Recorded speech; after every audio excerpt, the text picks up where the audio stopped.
Everyone, welcome to evergreen study. तो आज की वीडियो के अंदर हम BA honours semester 1 politics science का चैप्टर सेकंड करने वाले हैं, fundamental right and direct principle of state policy. तो बेसिकली इस चैप्टर जो हमारा सेकंड चैप्टर है उसके अंदर दो इंपॉर्टेंट टॉपिक हैं, फंडामेंटल राइट और direct principle of state policy.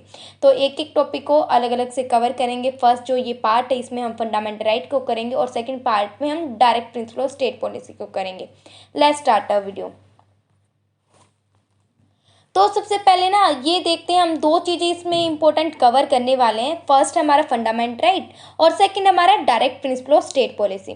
तो फंडामेंटल राइट क्या होते हैं और direct principle of state policy क्या होते हैं, पहले इन्हें ब्रीफ में यहाँ जानते हैं, फिर एक्सप्लेन में तो जानेंगे, ठीक है। तो फंडामेंटल राइट जिसे हम हिंदी में क्या बोलते हैं, मौलिक अधिकार बोलते हैं। जैसे कि आपको पता है हमने फर्स्ट पार्ट में हमने कॉन्स्टिट्यूशन को रीड किया था, फर्स्ट जो चैप्टर था हमने। तो कॉन्स्टिट्यूशन क्या एक मोटी सी बुक है इंडिया में, जहाँ पर सारे जो लॉ हैं, कानून है, वो लिखे गए हैं कि हमारी किस प्रकार से जो कंट्री है काम करेगी, वो सारी चीज़ें हमारे कॉन्स्टिट्यूशन में लिखे हुए हैं। एक मोटी सी बल्कि बुक है, उसमें लिखे हुए हैं वो सारी चीज़ें। तो उसी तरीके से जो फंडामेंटल राइट भी किस में लिखे हुए हैं, हमारे कॉन्स्टिट्यूशन में लिखे हुए हैं, हमारे संविधान में लिखे हुए हैं, ठीक है। तो बहुत सारे आर्टिकल, जैसे हमारे आर्टिकल्स होते हैं ना, जैसे कि हमारे चैप्टर्स होते हैं हमारे बुक्स वगैरह में, तो वहीं उसी तरीके से जो हमारे फंडामेंटल राइट है ये कब किस में आते हैं, जैसे हमारे चैप्टर 1, 2, 3 होते हैं ना, तो बेसिकली उसी तरीके से हमारे कॉन्स्टिट्यूशन में जो चैप्टर 3 है, जो पार्ट 3 है ना, वो किसके बारे में बात करता है, वो हमारे फंडामेंटल राइट के बारे में बात करता है, ठीक है।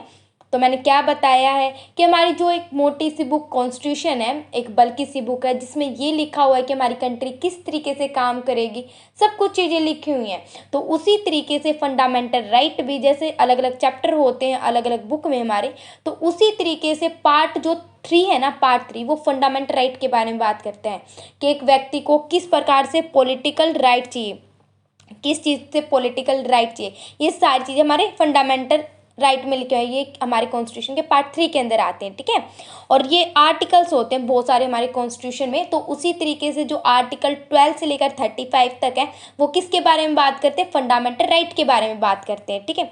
और जो ये फंडामेंटल राइट होते हैं ये जस्टिसेबल होते हैं। जस्टिसेबल का मतलब ये है यदि इनका वोलेशन होता है, हम रीड करेंगे कि फंडामेंटल राइट कौन से होते हैं, तो उनका क्या वोलेशन होता है, कोई लोग मना कर देता है इनको मानने से, सरकार मानने से मना कर देते, तो आप सीधा कहाँ जा सकते हो, जो इंडिया के सबसे सुप्रीम कोर्ट है, सबसे हाई कोर्ट है, सुप्रीम कोर्ट, जो कि दिल्ली में स्थित है, वहाँ पर आप सीधा जा सकते हैं। जैसे हमारे नॉर्मल केस होते हैं तो हमें कहाँ पर जाने पड़ते हैं, जो डिस्ट्रिक्ट कोर्ट है, सबऑर्डिनेट कोर्ट है, वहाँ पर जाने होते हैं। लेकिन हमारे फंडामेंटल राइट है, इनका वोलेशन होता है, तो हम कहाँ जा सकते हैं, सबसे ऊपर जो कोर्ट होती है इंडिया में, सुप्रीम कोर्ट, वहाँ पर जा सकते हैं, हाई कोर्ट जा सकते हैं, ठीक है। तो ये जस्टिसेबल होते हैं। अब direct principle of state policy को देखते हैं ब्रीफ में। तो जैसे कि मैंने आपको बताया, पार्ट 3 किसके बारे में बात करता है, फंडामेंटल राइट के बारे में बात करता है हमारे कॉन्स्टिट्यूशन।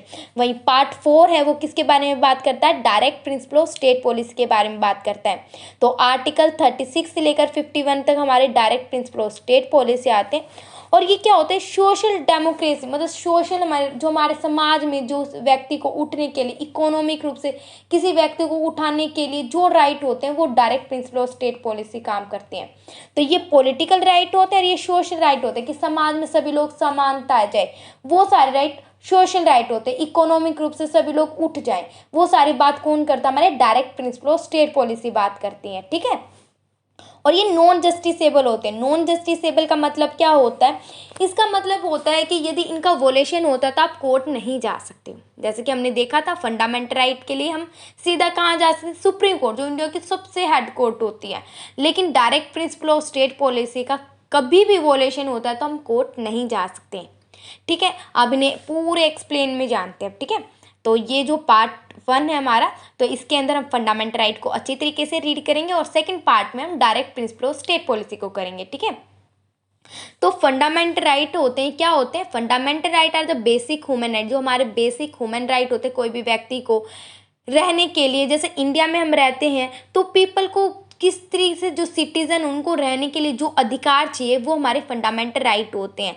जैसे कि हमें बेसिक राइट क्या होते हैं, जैसे हमारे रेस, रिलीजन, जेंडर, इनमें सभी लोगों को समानता मिल जाए विदाउट एनी डिस्क्रिमिनेशन, सभी को समानता मिले। ये नहीं कि ये लड़का ये लड़की दोनों को अलग अलग काम करने, नहीं, सभी बराबर है, डिस्क्रिमिनेशन किसी के साथ नहीं होगा। तो ये सारी बातें हमारे फंडामेंटल राइट बात करते हैं कि यहाँ पर सभी धर्मों को इक्वलिटी है, कि कोई भी एक भी धर्म कोई सुपीरियर नहीं है, सभी अपना प्रैक्टिस वगैरह कुछ भी कर सकते हैं विदाउट एनी डिस्क्रिमिनेशन। ये कौन बात करता है? ये हमारे फंडामेंटल राइट बात करते हैं। और जो फंडामेंटल राइट होते हैं ये इन्फोर्सेबल होते हैं, मतलब कि आप ही सीधा कोर्ट जा सकते हो उनके वोलेशन होने पर, ठीक है। Why are they called fundamental right? तो इन्हें फंडामेंटल राइट क्यों कहते हैं? इन्हें राइट भी तो बोल सकते हैं, ये हमारे राइट्स है, हमारे लॉ है। क्यों इन्हें फंडामेंटल राइट क्यों कहा जाता है? बिकॉज इन्हें कहने का बहुत सारे रीज़न है कि ये जस्टिसेबल होते हैं। फर्स्ट क्या है, ये हमारी एक क्या है, हम इंडिया के कॉन्स्टिट्यूशन में लिखे हुए गारंटी दे रहे हैं ना कि ये क्या है, जस्टिसेबल है, कि इनका वोलेशन होने के बाद आप सीधा कोर्ट जा सकते हो। जैसे हमारे नॉर्मल बहुत सारे अदर भी राइट है हमारे कॉन्स्टिट्यूशन में, बहुत सारे राइट है, लेकिन आप सीधा कहाँ नहीं जा सकते? सुप्रीम कोर्ट नहीं जा सकते। लेकिन जो हमारे फंडामेंटल राइट होते हैं ये, इन्हें इसलिए फंडामेंटल राइट बोला जाता है बिकॉज इनका वोलेशन होने पर, इन किसी के साथ भी डिस्क्रिमिनेशन होने के बाद आप सीधा कहाँ जा सकते? सुप्रीम कोर्ट जा सकते हो। दैट्स वाई इन्हें फंडामेंटल राइट बोला जाता है, ठीक है। तो मैं अब बता रही हूँ कि जो फंडामेंटल राइट है ये क्या है, ये सारी चीज़ें बताती हूँ। तो फर्स्ट हमने अभी तक क्या रीड किया? पार्ट 3, जो हमारी कॉन्स्टिट्यूशन की जो पार्ट 3 है वो हमारे फंडामेंटल राइट के बारे में बात करती है। आर्टिकल, जो हमारे आर्टिकल्स हैं, बहुत सारे आर्टिकल हमारे कॉन्स्टिट्यूशन में, 400 से ज़्यादा आर्टिकल्स हैं। वहीं जो आर्टिकल 12 से लेकर 35 तक किसके बारे में बात करते हैं? हमारे फंडामेंटल राइट के बारे में बात करते हैं हमारे कॉन्स्टिट्यूशन। तो जैसे कि आपको पता ही होगा कि हमने जो कॉन्स्टिट्यूशन में क्या अलग अलग चीज़ें अलग अलग कंट्री से ले रखी है। क्यों ले रखी है? जिस कंट्री में जो चीज़ें हमें अच्छी लगी, कि वहाँ पर इस लॉ की वजह से क्या है, बहुत सारी सोशल पॉलिटिक रूप से वो कंट्री अच्छा दिखाई दे रहा है, उस कंट्री में बेनिफिट दिखाई दे रहे हैं। दैट्स वाई वो हमने उस कंट्री से बोरो कर लिए, मतलब ले लिए। तो उसी तरीके से जो हमारे फंडामेंटल राइट है, मौलिक अधिकार है, ये हमने कहाँ से लिए? ये यूएसए से लिए। कहाँ से लिए? यूनाइटेड स्टेट ऑफ अमेरिका से लिए हैं। तो यूनाइटेड स्टेट ऑफ अमेरिका में ना, इन्हें ना फंडामेंटल राइट नहीं बोलते, इन्हें किस नाम से जानते हैं? बिल ऑफ राइट्स के नाम से बोलते हैं। किस नाम से बोलते हैं? बिल ऑफ राइट्स के नाम से बोला जाता है, ठीक है। और ये जस्टिसेबल होते हैं। और हमारे कॉन्स्टिट्यूशन में ना सबसे ज़्यादा ये होता है ना, सबसे ज़्यादा बहुत अच्छी तरीके से एलोब्रेट करके, बहुत अच्छी तरीके से फैला के हमारे फंडामेंटल राइट को बताया गया है, ठीक है। अब अलग अलग जो हमारे फंडामेंटल राइट हैं उनको रीड करते हैं, ठीक है। तो हमारे 6 फंडामेंटल राइट है। फर्स्ट हमारा राइट टू इक्वलिटी है, जो आर्टिकल 14 से लेकर 18 तक है, ठीक है। अगला जो फंडामेंटल राइट है ये हमारे फ्रीडम है, राइट टू फ्रीडम, 19 से लेकर 22 तक आते हैं। अगला हमारा फंडामेंटल राइट है राइट अगेंस्ट एक्सप्लॉयटेशन, जो हमारा शोषण होता है उसके खिलाफ हमें अधिकार दिए जाते हैं, जो आर्टिकल 23 से 24 के बीच में बात करते हैं। Right to freedom of religion, article 25 से लेकर 28 के बीच में बात करते हैं कि हमें कोई भी धर्म चुनने का अधिकार है, ठीक है। अगला हमारा फंडामेंटल राइट है कल्चर एंड एजुकेशन राइट, जो हमारे आर्टिकल 29 से 30 के बीच में बात करते हैं, ठीक है। अगला जो हमारा लास्ट जो फंडामेंटल राइट है ये राइट टू कॉन्स्टिट्यूशन रेमेडीज है, जो कि आर्टिकल 32 बात करता है, ठीक है। अब इन्हें अच्छी तरीके से एक्सप्लेन में जानते हैं। तो एक बात बताऊं, जो हमारे पहले जब हमारा कॉन्स्टिट्यूशन बनाया गया था, हमने फंडामेंटल राइट डाले थे कि हमारे कॉन्स्टिट्यूशन में फंडामेंटल राइट होंगे, तब हमारे देश के अंदर ना 6 फंडामेंटल राइट नहीं थे। अभी अभी हम 6 फंडामेंटल राइट रीड कर गए। नहीं, जब हमारे कॉन्स्टिट्यूशन में फंडामेंटल राइट लिखे गए थे तो हमारे कितने कॉन्स्टिट्यूशन में कितने फंडामेंटल राइट थे? 7 थे। लेकिन आज के समय में 6 फंडामेंटल राइट है। तो 7 जो फंडामेंटल राइट कौन सा था जो कि हटाया गया, और क्यों हटाया गया ये भी देखते हैं। तो क्या है, जो 1978 में, क्या है 1978 में क्या है, हमारे एक राइट था राइट टू प्रॉपर्टी। क्या था? Right to property. कब हटाया गया? 1978 में। क्या हटाया गया? Right to property. तो हमारे कॉन्स्टिट्यूशन में बहुत सारे अमेंडमेंट होते हैं ना, जो 44th अमेंडमेंट हुआ था, कब हुआ था? 1978 में। तो उस समय ना हमारे देश में ना 7 फंडामेंटल राइट थे, लेकिन एक fundamental right right to property वो हटा दिया गया 44 कॉन्स्टिट्यूशन अमेंडमेंट के तहत। मतलब 44 वाला अमेंडमेंट हुआ था 1978 में। तब हमारे देश में राइट टू प्रॉपर्टी है वो हमारे देश से फंडामेंटल राइट को हटा दिया गया और एक लीगल राइट बना दिया। एक नॉर्मल जो राइट होता है ना उस तरीके से बना दिया। क्यों बनाया गया? बिकॉज पहले क्या था कि कोई भी व्यक्ति है कितनी भी प्रॉपर्टी रख ले, तो इससे हमारे देश में क्या आ रहे थे, जो अमीर और गरीब के बीच में, जो वेल्थ प्रॉपर्टी के बीच में क्या है, डिस्क्रिमिनेशन आ रहा था कि एक व्यक्ति बहुत ज़्यादा प्रॉपर्टी रख लेता और एक बहुत ही कम है उनके पास। तो इस वेल्थ को देखते हुए, इस कंपैरिजन को देखते हुए कि सोसाइटी में क्या डिस्क्रिमिनेशन फेस करना पड़ रहा है, तो इसलिए हमारे देश में जो फंडामेंटल राइट था, जो राइट टू प्रॉपर्टी, वो हटा दिया गया और एक लीगल राइट बना दिया गया। ठीक है, और आज के समय में एक लीगल राइट है। ठीक है, तो अब बेसिकली हमारे देश में 6 फंडामेंटल राइट हैं। ठीक है, जो कि हम रीड करके आए। अब हमारे देश में जो फंडामेंटल राइट है, इनके फीचर, मतलब कुछ ऐसी चीज़ें फंडामेंटल राइट को यूनिक बनाती हैं। वो क्यों बनाती हैं, वो सारी चीज़ें आप रीड करते हैं। फर्स्ट है ये check on ultimate power of the state. State की पावर पर कभी स्टेट है वो मिसयूज़ ना कर ले कभी पावर्स का। जैसे हमारी स्टेट होती है वो कुछ भी, कोई भी कानून बना सकती है हमारे खिलाफ, लेकिन हमारे देश में फंडामेंटल राइट है, तो हमारे फंडामेंटल राइट के तहत हम क्या कर सकते हैं, असेंबली कर सकते हैं। यदि गवर्नमेंट ने हमारे खिलाफ कोई भी ऐसा कानून बनाया है जो कि लोगों के हित में ना हो, जैसे कि अब कृषि कानून बनाया गया था, जो फार्म लॉ था वो बनाया गया था, लेकिन लोगों के हित में नहीं था, लोगों ने असेंबली करी। फंडामेंटल राइट अब रीड करेंगे कि हमें अधिकार है, हम असेंबली कर सकते हैं, मतलब जो धरना प्रदर्शन है वो कर सकते हैं शांतिपूर्वक, लेकिन गवर्नमेंट ऐसे मिसयूज करेगी पावर को, तो लोगों को ये राइट है कि वो असेंबली क्रिएट कर सकते हैं। तो कभी स्टेट हमारे खिलाफ ऐसे, मतलब ऐसे राइट ना बना दे, ऐसे लॉ ना बना दे कि बाद में जो लोगों को मिसयूज, गवर्नमेंट मिसयूज ना करने लग जाए लोगों की पावर को। तो इस वजह से क्या है, हमारे यहाँ पर फंडामेंटल राइट दिए गए हैं, तो इसलिए इसे यूनिक बनाते हैं कि जो जो स्टेट के जो पावर है उन पे चेक करती रहती है, कभी वो ज़्यादा पावर यूज़ ना कर ले, मिसयूज़ ना कर ले लोगों की।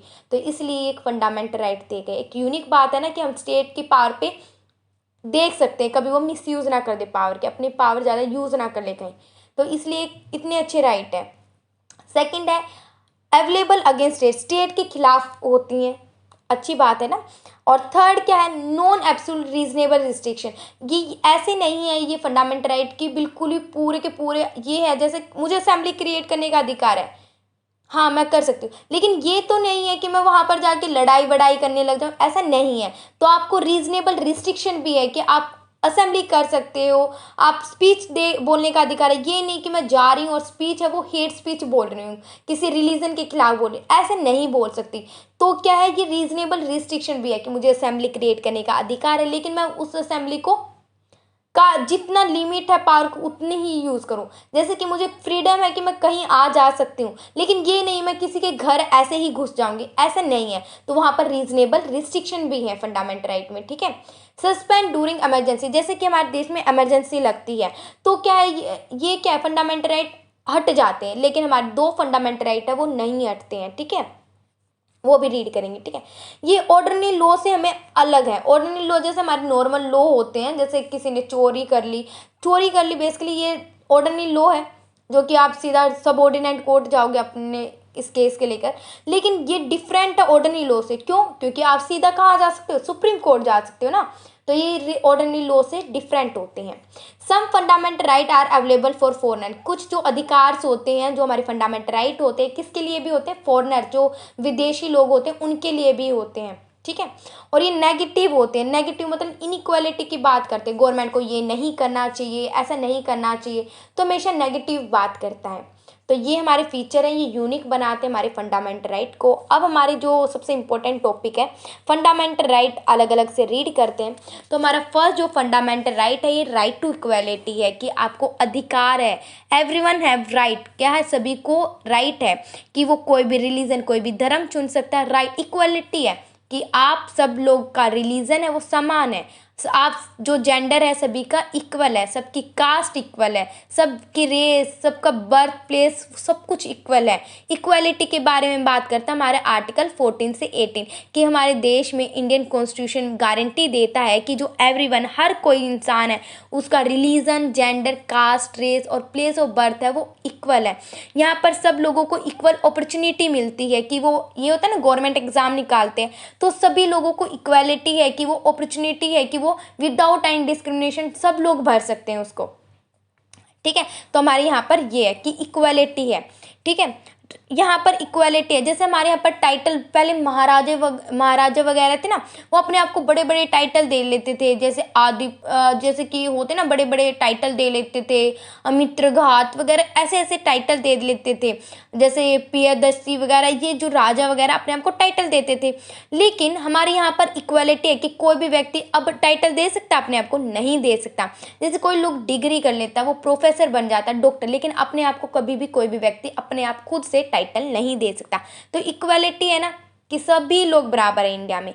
तो राइट टू इक्वालिटी आर्टिकल 14 से 18 तक बात करता है, जो हमारे एक फंडामेंटल राइट है। ठीक है, सेकंड फंडामेंटल राइट है हमारा राइट टू फ्रीडम, कि आपको आज़ादी है। किस चीज़ की आज़ादी? आपको स्पीच बोलने की। आप इंडिया में रहते हो, आप इंडिया के सिटीजन हैं, तो आपको ये राइट है। आपको स्पीच बोलने का अधिकार है। ठीक है, आपको एक्सप्रेशन देने का अधिकार है, आपको असेंबली क्रिएट करने का अधिकार है, लेकिन विदाउट एनी आर्म, कोई भी हथियार के बिना।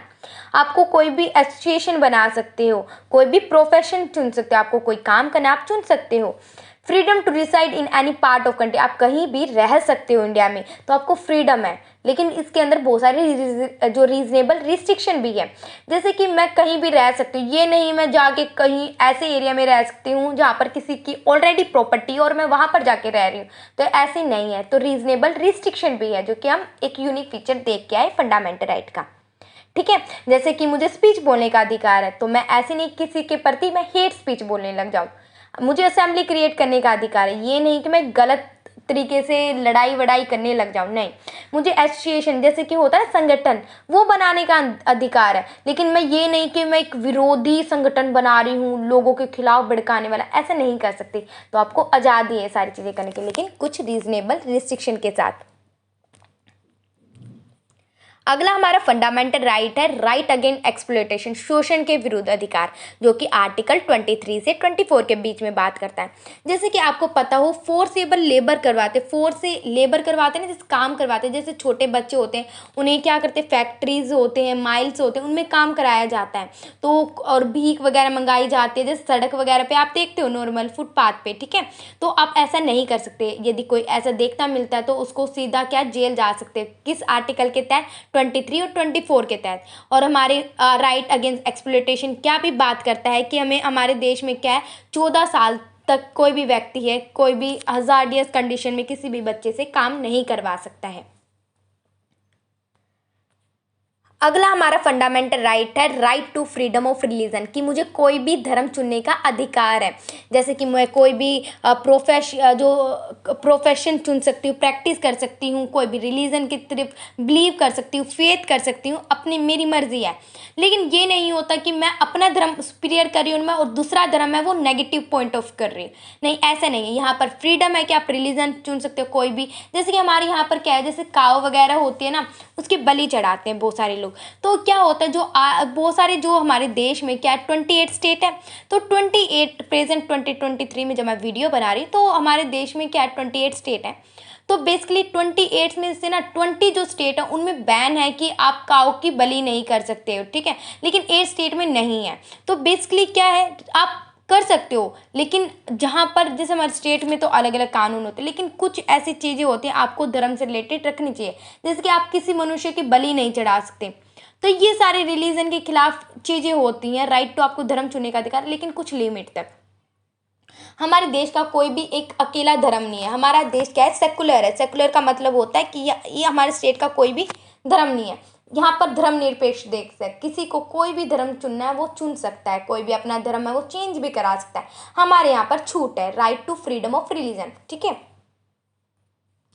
अगला हमारा जो फंडामेंटल राइट है कल्चर एंड एजुकेशन राइट है, जो कि हमारे आर्टिकल 29 से लेकर 30 तक बात करता है। तो कल्चर एंड एजुकेशन राइट में क्या आपको, जैसे हमारे यहाँ पर क्या होता है, स्कूल्स वगैरह में ना कुछ कुछ बुक्स रीड कराए जाते हैं कि कभी हमारा कल्चर पीछे ना रह जाए। जैसे कि हम अलग अलग स्टेट में जाते हैं हमारी इंडिया में ही, तो तमिलनाडु में तमिलनाडु का कल्चर पढ़ाया जाता है कि वहाँ पर जो कम संख्या में जो धर्म है, कम संख्या में जो लैंग्वेज है, वो पीछे ना रह जाए। तो इसको लेकर के हमारे यहाँ पर फंडामेंटल राइट दिया गया है, कल्चर एंड एजुकेशन राइट, कि हमारे यहाँ पर रीड कराई जाती है। जैसे कि हमारे इन दिल्ली जो मैं वीडियो बना रही हूँ, तो यहाँ पर क्या है कि हमें महाभारत वगैरह पढ़ाए जाते हैं, रामायण पढ़ाए जाते हैं। क्यों पढ़ाई जाती है? कि हमारा जो कल्चर है वो बचाया जा सके, हमारी जो लैंग्वेज है वो बचाई जा सके। ठीक है, और यहाँ पर एजुकेशन राइट है हमारे देश में कि हमारे यहाँ पर विदाउट एनी डिस्क्रिमिनेशन क्या है, हमारे यहाँ पर हम कोई भी एजुकेशन ले सकते हैं, सभी को एलिमेंट्री जो एजुकेशन है वो लेने का अधिकार है। और हमारे स्कूल्स वगैरह में तो जो 14 ईयर्स है, जो 8th क्लास तक बिल्कुल फ्री ऑफ कॉस्ट पढ़ाया जाता है ना। तो इस प्रकार से हमारे देश में ये बहुत सारे अच्छे राइट्स हैं, ठीक है। अगला हमारा कॉन्स्टिट्यूशन, जो हमारे कॉन्स्टिट्यूशन में फंडामेंटल राइट है 6, जो right to constitution of remedies. जैसे कि हमारे 5 फंडामेंटल राइट तो हैं, लेकिन जो 6 वाला फंडामेंटल राइट जो आर्टिकल 32 से 35 के बीच में बात करता है, वो क्या बताता है, जो हमारे 5 फंडामेंटल राइट है उनका वोलेशन होता है तो हम सीधा कोर्ट जा सकते हैं। ये हमारा जो हमारे फंडामेंटल राइट 6 बोलता है। तो ये क्या बोलता है कि यदि हमारे जो 5 में से कोई भी वोलेशन होता है इन राइट का, तो हम सीधा कहाँ जा सकते हैं, सुप्रीम कोर्ट जा सकते हैं। तो ये हमारा जो हमारा 6 फंडामेंटल राइट बोलता है।